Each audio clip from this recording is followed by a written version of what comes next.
자, 오늘의 첫 번째 미션은 우리의 고객이 누구인지 파악하는 것이군요. 자, 그럼 함께 고객의 개념과 범주에 대해 공부해볼까요? 고객은 과연 누구일까요? 도전자께서는 고객이 무슨 뜻인지 알고 있나요? 그러니까 상점에 물건을 사러 오는 사람을 고객이라고 하잖아요. 그렇죠. 고객이란 사전적인 의미로는 물건을 사러 오는 손님, 혹은 우리의 제품이나 서비스를 자주 구매하는 사람을 말합니다.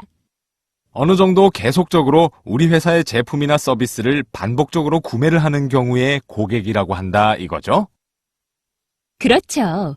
그러나 현대 시대에서 고객의 정의는 여러 연구자들의 의견을 종합하면 고객은 앞으로 구매하여 사용할 가능성이 있는 장래 시장의 구성원 또는 상품이나 서비스를 사적인 용도를 위해 제공받는 사람, 타인이 공급하는 물품이나 서비스를 소비 생활을 위해 구입하고 이용하는 자 등으로 다양하게 정의할 수 있습니다.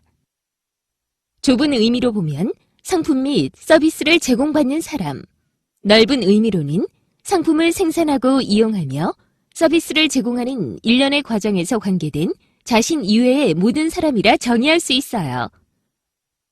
일반적으로 말하는 고객의 의미를 살펴보면 고객은 습관적으로 자사의 물품을 구매하거나 서비스를 이용하는 사람을 말하며 여러 번의 구매와 상호작용을 통해 형성됩니다. 만일 접촉이나 반복 구매를 한 적이 없는 사람은 고객이 아니라 구매자에 불과하다고 보죠. 즉, 일정 기간 동안 상호 접촉과 커뮤니케이션을 통해 반복 구매를 하고 기업이나 조직의 고객 생애 가치의 실현으로 수익을 창출해 줄 수 있는 사람을 일컫습니다. 이때 단골 고객은 높은 친밀감과 애용 가치를 가지고 있지만 고객 로열티에 대해서는 객관적인 분석이나 기준을 두지 않음으로써 로열티 고객과는 다소 차이가 있다는 것도 참고해 주세요. 또한 우리에게 고객이란 무엇인지 포괄적인 의미에서 그 개념을 정리해보면 크게 다음의 6가지 정도를 들 수 있습니다. 첫째, 일의 결과를 사용하는 사람, 부서, 프로세스이며 또한 경제적 가치 창출에 도움이 되는 모든 사람을 말합니다. 둘째, 고객이란 나 이외의 모든 사람이며 셋째, 우리가 그들에게 서비스를 제공하는 것이 아니라 우리로 하여금 봉사할 수 있도록 기회를 주는 혜택을 제공하는 사람입니다. 넷째, 고객은 우리의 경제적 가치를 창출하는 데 도움이 되는 사람이며 다섯째, 고객은 우리에게 필요한 인풋을 제공하고 산출된 아웃풋을 받아가는 사람입니다. 마지막으로 고객이란 나에게 바람을 지닌 모든 사람을 말하죠.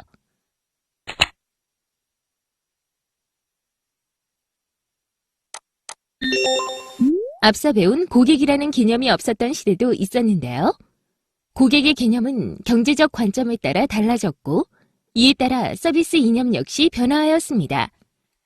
그러니까 수요가 공급보다 많은 경우, 수요와 공급이 균등할 경우, 그리고 수요보다 공급이 많을 경우에 따라 각각 고객의 개성과 서비스의 이념의 변화가 나타난 것이죠. 우선 수요가 공급보다 많은 경우에는 고객은 봉이라는 개념이 만연했고 고객의 개성은 무시당했습니다. 이로 인해 강압적인 서비스를 행하게 된 것이죠.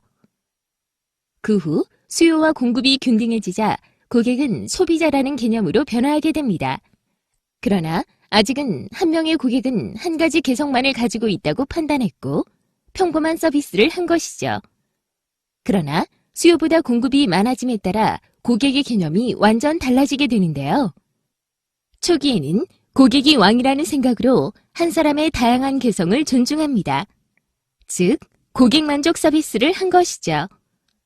최근에는 점차 고객의 개념은 외부 고객뿐만 아니라 내부 고객의 반응을 중시하게 되고 한 사람은 100가지의 개성을 가지고 있다고 판단하여 고객을 만족하는 데 그치는 것이 아니라 고객이 감동할 수 있도록 서비스를 하자는 이념으로 변화하게 된 것입니다. 사실 고객이라고 해서 다 같은 고객은 아니겠죠? 고객을 분류하는 기준에는 무엇이 있을까요? 일반적으로 평면적, 전통적인 고객과 프로세스적 관점에서 본 고객, 그리고 가치 체계를 기준으로 한 고객으로 세 부분으로 분류할 수 있습니다.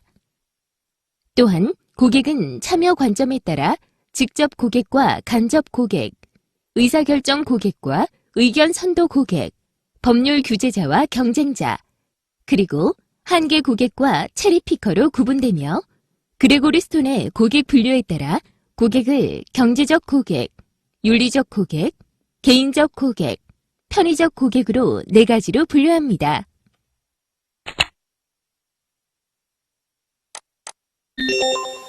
우선 일반적인 고객의 분류를 자세히 살펴볼까요? 일반적인 고객이란 기업의 입장에서 보면 제품을 구입하는 사람과 실제 그 상품을 사용하는 사람이 다른 것이 보통이므로 제품을 사용하는 사람도 소비자로 보고 고객의 범주에 포함합니다. 일반적인 고객의 분류 중에서 평면적, 전통적인 고객은 무엇을 의미할까요? 말 그대로 일반적으로 인식하고 있는 재화나 서비스를 구매하는 사람으로 좁은 의미의 고객을 말합니다. 그리고 프로세스적 관점에서 본 고객은 내부 고객과 중간 고객, 그리고 외부 고객으로 분류하는데요. 내부 고객은 회사 내의 종업원 등 자신이 하는 일의 결과를 사용하는 사람들 또는 이해관계에 있는 사람들을 말하며 중간 고객은 도매나 소매상에 해당합니다. 그리고 외부 고객은 넓은 의미에서 최종 제품이나 서비스를 구매하는 소비자를 외부 고객으로 보죠. 마지막으로 가치 체계를 기준으로 고객을 분류해 보겠습니다. 가치란 구입에 투입된 가격 요소나 시간 및 노력 등의 비가격 요소에 대비하여 획득한 효용을 말하는데요. 가치의 생산이나 전달, 구매 중 어느 곳에 중점을 두냐에 따라 고객을 분류합니다. 즉, 사내 고객의 경우에는 생산에 가치를 두고 있고 중간 고객의 경우에는 전달에 가치를 두죠.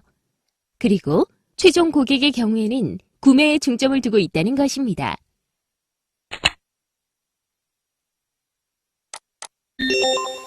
고객의 참여 형태에 따라 고객을 분류해 볼까요? 고객은 직접 제품을 구입하는 직접 고객과 간접적으로 제품을 구매하는 간접 고객으로 분류할 수 있습니다. 직접 고객은 1차 고객을 의미하며 바로 제공자로부터 제품 또는 서비스를 구입하는 사람을 말합니다. 그럼 간접 고객이란 무엇일까요? 간접 고객은 개인 또는 집단을 의미하며 최종 소비자 또는 2차 소비자를 말하죠. 자, 예를 한번 들어볼까요? 만일 일반인이 자동차를 구매하고자 할 때 바로 자동차 제공자로부터 구입한 사람의 경우에는 직접 고객이 되나 자동차 영업사원이 공급하여 판매할 때는 그 자동차를 구입한 사람은 간접 고객이 될 수 있습니다. 다음으로 고객을 의사결정 고객과 의견 선도 고객으로 분류할 수 있는데요. 우선 의사결정 고객은 직접적으로 제품이나 서비스를 구매하거나 돈을 지불하지는 않지만 1차 고객이 제품을 선택하는데 큰 영향을 미치는 개인 또는 집단을 의미합니다. 의견 선도 고객은 제품이나 서비스를 구매하기보다는 평판, 심사, 모니터링 등에 영향을 미치는 집단인데요. 여기에는 소비자 보호단체, 기자, 평론가, 전문가 등이 있습니다. 즉, 이 분류는 고객이 제품이나 서비스를 구입할 때 영향을 미치는 집단이나 개인의 성격에 따라 분류한 것이라고 할 수 있죠. 그리고 소비자 보호 조직으로 법률을 규정하는 정부를 법률 규제자라고 하며 자사의 제품과 서비스의 전략이나 고객 관리에 중요한 인식을 심어주는 타 기업을 경쟁자로 분류할 수 있습니다. 마지막으로 기업의 수익적인 관점에서 도움이 안 되는 고객을 한계 고객으로 분류하는데요. 즉, 자사의 이익 실현에 마이너스를 초래하는 고객을 의미합니다. 그러니까 자사의 이익 실현에 마이너스를 초래하는 고객이라고 할 수 있죠. 이러한 한계 고객은 기업의 판단하에 고객 명단에서 제외하거나 해약 유도를 통해 고객의 활동이나 가치를 중지할 수 있습니다. 그렇다면 체리피커란 무엇일까요? 접시에 담긴 신포도와 체리 가운데 달콤한 체리만 쏙쏙 집어먹거나 체리가 올려져 있는 케이크 위에서 비싼 체리만 골라 먹는 사람을 뜻하는데요. 기업의 제품은 구매하지 않고 자신의 실속만 차리는 고객을 말합니다. 예를 한번 들어볼까요? 신혼부부가 고가의 가구나 전자제품을 구매한 후 집들이가 끝난 다음 반품하는 경우나 홈쇼핑의 경품을 노리고 대량 주문한 후 경품에 당첨되지 않은 상품들은 모두 반품하는 경우가 여기에 해당한다고 할 수 있습니다. 그레고리 스톤의 고객 분류를 한번 살펴볼까요? 그레고리 스톤은 고객을 경제적 고객, 윤리적 고객, 개인적 고객, 편의적 고객으로 분류하였는데요.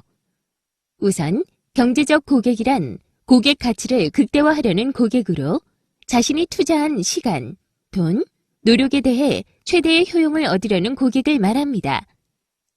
대부분 이런 유형의 고객은 까다롭고 경쟁 기업에 대한 정보도 밝은 편이라고 할 수 있죠. 따라서 이런 유형의 고객을 잃는 것은 경고 신호로 받아들여야 할 것입니다. 다음으로 윤리적 고객이란 서비스 기업의 윤리적인 행동에 더욱 큰 비중을 두는 고객을 말합니다. 이런 고객을 유치하기 위해서는 기업의 사회적 이미지가 깨끗하고 윤리적이어야 하겠죠. 기업에서 윤리적 마케팅의 일환으로 일부 수익금을 소외계층이나 소아암 환자를 위해 기부하는 것, 또는 환경을 위해 공헌하는 이미지를 부각하는 것이 그 예라고 할 수 있을 것입니다. 개인적 고객이란 개인 간의 교류를 선호하는 고객을 의미하는데요. 즉, 서비스를 제공받을 때 천편일률적이고 누구에게나 형식적인 서비스보다는 자기를 인정하는 것을 원하는 고객입니다. 예를 들면 고객의 이름을 불러주는 등의 개인적 인식을 원하는 것이죠. 최근의 서비스 마케팅의 경향은 점차 개인화되고 있어 고객 관계 관리 등의 활동을 활성화하고 고객 정보를 잘 활용할 경우 가능한 마케팅이라고 할 수 있습니다. 그레고리 스톤이 말한 고객의 분류 중 마지막은 편의적 고객입니다. 편의적 고객이란 자신이 서비스를 받는 데 있어서의 편의성을 중시하는 고객입니다. 이 분류의 고객은 이러한 편의를 위해서라면 때론 추가로 비용을 지불할 수 있는 고객을 말하죠. 예를 들면 추가로 비용을 지불하더라도 백화점의 배달 서비스나 선물용으로 포장해서 발송해주는 서비스를 선호합니다. 여러분, 이와 같이 고객의 유형을 잘 안다는 것은 고객을 만족시킬 수 있는 방법을 알고 있다는 것 명심하세요.